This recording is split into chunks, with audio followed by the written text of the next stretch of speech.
नमस्ते, मैं अविचल दुबे और आप देख रहे हैं न्यूज़ तक। एक बड़ी खबर जिसका इंतज़ार काफ़ी समय से किया जा रहा था, या कहें तो लोग इसके बारे में चर्चा कर रहे थे, वो अब सामने आई है। ये है कि प्रधानमंत्री नरेंद्र मोदी भी अब कोरोना वैक्सीन लगवाएंगे। इसके साथ ही सभी राज्यों के मुख्यमंत्री, सांसद, विधायक, मंत्री और वीवीआईपीज़ जिनकी उम्र 50 साल से ज़्यादा है। जैसा कि हम जानते हैं कि जो कोरोना वैक्सीन के फेजेस बांटे गए हैं, जो अलग अलग फेजेस में बताया गया है कि कैसे कैसे वैक्सीन लगेगी, उसमें जो तीसरा फेज है, एक तरह से देखें तो दूसरा फेज और टेक्निकली तीसरा फेज, उसमें प्रधानमंत्री नरेंद्र मोदी, सभी राज्यों के मुख्यमंत्री, मंत्री, सांसद, विधायक और वीवीआईपीज़ को टीका लगेगा। ये फैसला लिया गया है जब सीएम के साथ पीएम की मीटिंग हो रही थी। उसके बाद ये बात सामने आ गई कि लगातार जिस तरह का माहौल देखने को मिल रहा है, उसमें टीका लगवाने का जो फ्रीक्वेंसी है, जो दौर है, वो थोड़ा धीमा पड़ा हुआ है। करीब करीब 14-15 लाख लोगों को अब तक टीका लगाया जाना था, जिसमें से 7-8 लाख लोगों को, यानी कि मोटा माटी देखें तो 55% लोगों ने अभी तक टीका लगवाया है। ये जो रेशो है, ये काफ़ी कम है। भारत जैसे देश में जहाँ पर टीके का लंबा इंतज़ार किया जा रहा था कोरोना से निपटने के लिए, उसमें केवल अब तक 55% लोगों का टीका लगवाना एक चिंता का विषय बनता जा रहा है। तो उसको ध्यान में रखते हुए अब प्रधानमंत्री नरेंद्र मोदी और मुख्यमंत्री, सांसद, विधायक और वीवीआईपीज़ आगे आएंगे। ये उस फेज़ में आएंगे जिसमें 27 करोड़ लोगों को टीका लगना है। ये 27 करोड़ लोग कौन होंगे, उसमें पहले ही बताया जा चुका है कि 50 साल से उम्र से ज़्यादा के लोग और 50 साल से उम्र से कम के लोग जो गंभीर बीमारियों से ग्रसित हैं। तो ज़्यादातर अगर बाय एंड लार्ज देखें तो प्रधानमंत्री, मुख्यमंत्री, विधायक, सांसद और मंत्री, वीवीआईपीज़ इस उम्र में पर आ जाते हैं, मतलब इस कैटेरिया में आ जाते हैं। 50 साल से उम्र से ज़्यादा के लोग हैं तो उनको टीका लगेगा।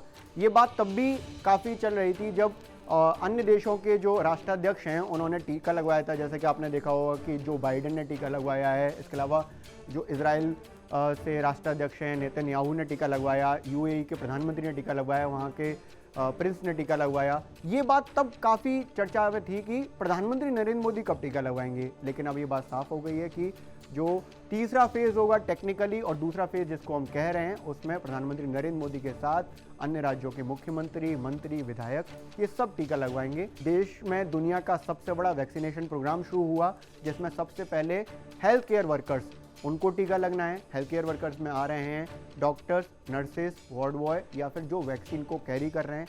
इसके बाद टीका लगना है, वो लगना है फ्रंट लाइन वर्कर्स। उनमें कौन है? उनमें हैं डिफेंस में आने वाले लोग, पुलिस, गार्ड्स, पैरामिलिट्री फोर्सेस के जवान, इन सभी लोगों को टीका लगना है। और थर्ड फेज जिसमें लगना है टीका, वो 27 करोड़ लोग हैं। तो अगर इसको देखें तो एक विश्वास जगाने की कोशिश है, लोगों के बीच ये विश्वास जगाया जाए, या फिर जो अभी फ्रंटलाइन वर्कर्स या हेल्थ वर्कर्स जो इस टीके से बच रहे हैं। एक आंकड़ा आया था कि परसों एक आंकड़ा सामने आया कि एम्स में 100 लोगों को टीका लगवाना था, लेकिन 8 लोगों ने टीका लगवाया, 92 लोगों ने टीका ही नहीं लगवाया। ऐसे ही सफदरजंग में केवल 20 लोगों ने टीका लगवाया, एलएनजेपी ने 12 लोगों ने टीका लगवाया। दिल्ली, पंजाब उन राज्यों में है जहां पर काफ़ी कम रेशो है टीका लगवाने वालों का, जबकि राजस्थान और उत्तर प्रदेश ऐसे राज्य हैं जहां पर टीके लगवाने की जो संख्या है वो बेहतर है in comparison to other state.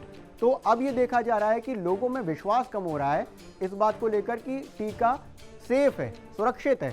जबकि प्रधानमंत्री नरेंद्र मोदी ने पहले ही कहा था कि भारत में जब वैज्ञानिक कसौटी पर ये वैक्सीन खरी उतरेंगी तभी उनको लगाया जाएगा, और ऐसा ही हो रहा है। पूरी दुनिया में वैक्सीन पहले काफ़ी अप्रूवल पा चुकी थी। भारत में अप्रूवल थोड़ा लेट किया गया, लेकिन ये कंफर्म किया गया कि इससे कोई नुकसान नहीं होगा, और यही हुआ। उसके बाद 3 जनवरी को आपने देखा होगा कि 2 वैक्सीन, कोविशील्ड और कोवैक्सीन को अप्रूवल मिला।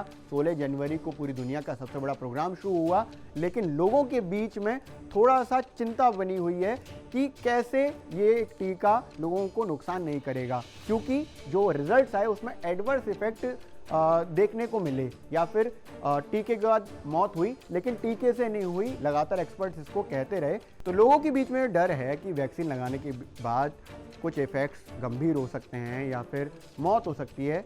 ये ऐसा नहीं है। पूरी दुनिया में वैक्सीन लगाने के बाद इस तरह के इफ़ेक्ट्स की बात पहले ही वैज्ञानिक और एक्सपर्ट कह चुके हैं। उन्होंने कहा था कि ये माइल्ड इफ़ेक्ट्स होंगे, शरीर में दर्द होगा या कुछ बुखार आएगा, उसका कारण साफ है कि आपके शरीर में एंटीबॉडीज़ को क्रिएट किया जा रहा है। ये इसलिए क्रिएट किया जा रहा है कि अगली बार जब आपके पास कोरोना वायरस आए तो आपका शरीर उसको ख़त्म करने के लिए, उससे लड़ने के लिए प्रिपेयर हो। बेसिकली हम जिसको समझते हैं, आपके शरीर में इम्यूनिटी प्रिपेयर हो जाए, वो बिल्ड हो जाए, जिससे कल को आपको कोरोना वायरस अटैक करे तो आपके शरीर में पहले से ही वो दम हो, वो शक्ति हो, जिससे आप कोरोना वायरस को ख़त्म कर सकें।